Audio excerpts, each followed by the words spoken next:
Yeah. There's houses or things like that. Yeah, there's a section called the Lower Village, which is where the warehouse was and the coal track. There's a Methodist church there on the corner, which is odd because Mr. Smith didn't attend and Mrs. Smith was an Episcopalian.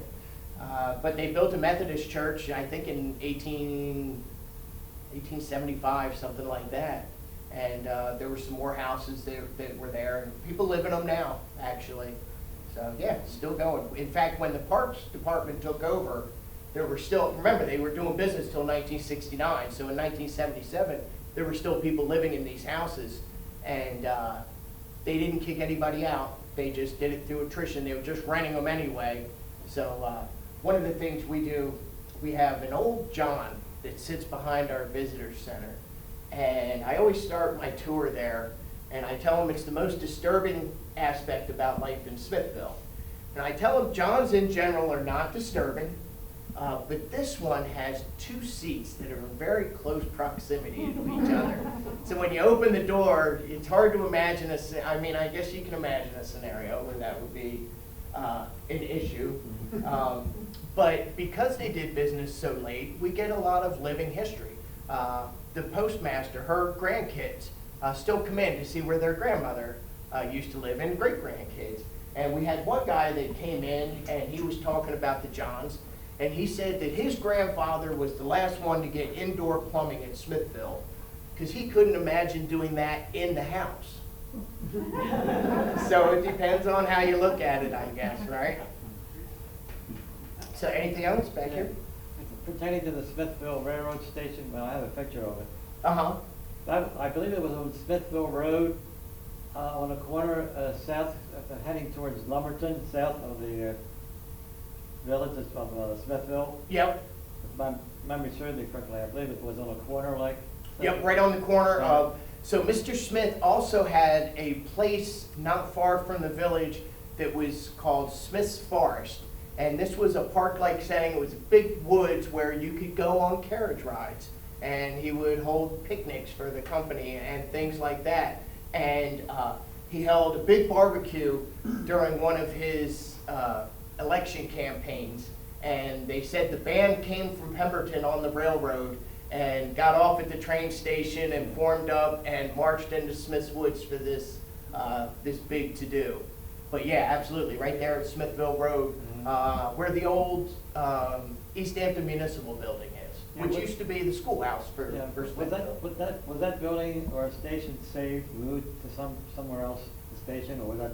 No, it was demolished and it's gone. Yeah, we still have a few of them. Pemberton still has a train station. Mount Holly is now a distillery, train wreck distillery, so they managed to save that. So they're getting creative with trying to save some buildings.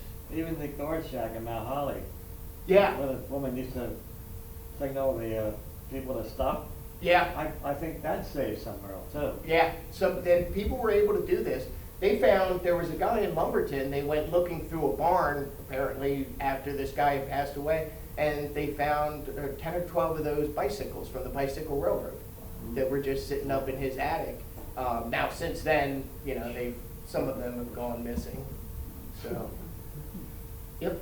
Did the workers get paid in scrip to be used at the general store? No, they actually got paid in real money, which was different because they certainly could have. But again, you know, it was going to be a different world for these guys. You know, it was again better than average pay, better than average place to live.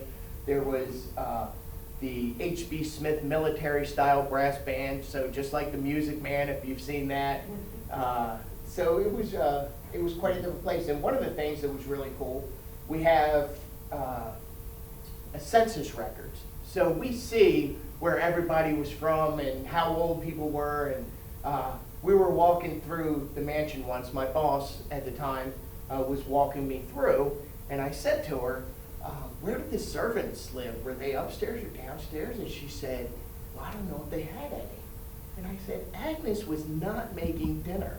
That just didn't happen. And through those census records, we've been able to find out they did have domestic help. They had 3 servants in the mansion. What was really cool, though, in 1870 census, we looked at it, and there were actually 2 farm laborers and a farm manager living in the mansion. So we thought that was a little strange, and we figured what probably happened is they were working on that Revolutionary War era house was already, 100 years old or so. So they were probably repairing that, bringing it up to standards, and while they were doing that, the farm manager and the laborers just lived in the mansion with the Smiths. So, yeah, not too bad. How many people you think were working there? And in its heyday, there were probably 100 to 150. I've heard some people say as many as 200. When it was really going, you had the machine business, you had the bicycle business. Yeah. They were also producing all the parts for the bicycle railroad. That was later on after Mr. Smith. But yeah, there was certainly plenty to do. So that many more in the village, you have to figure. 3 to 5 people for each one of those guys. So it was quite a busy place for sure. Anybody else? When the statue was broken, Yes. thrown into the creek, has there ever been any attempts to find any remains of it? Only by me. Yeah. Yeah, we. I mean, that's a true story. That's not kind of like. Yeah, that is true. That was reported in the newspapers. Okay. So I had a buddy, and he had a camera that we put on the end of a pole, of course. So very scientific, you can imagine. And you realize that you need a lot longer pole when you actually get down to the creek. It's like, this isn't going to work. But he does have a 12-foot pontoon boat that we have christened the HBS Research Vessel Agnes. So we plan on going, and I will tell you, so the statue was, here are these fountains. The statue was actually in front of them and just to the right. And as you walk down this path going towards you is the big main gate for Smithville Mansion. And just beyond that, maybe 30 yards, is the creek. Yeah. So our thought is that they would have walked just right out and right into the creek. So it's made of marble. So you think marble's not going to travel very far. It's like throwing a rock into the creek, right? But then we read that there were to be no souvenirs, so we ordered it pulverized. But still, I mean, so how small can you make these pieces? And then what do? Do you shovel them into the creek like dust and it just flows away? It's hard to tell, but we are interested for sure. So maybe next time I'll have an update on that for you.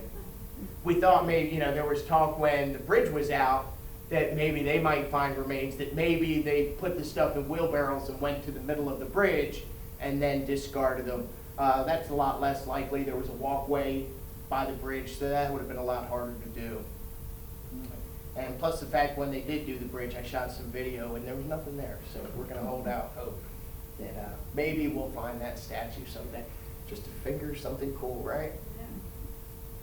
Anybody else? Great. Thanks very much. Thank you. I appreciate it.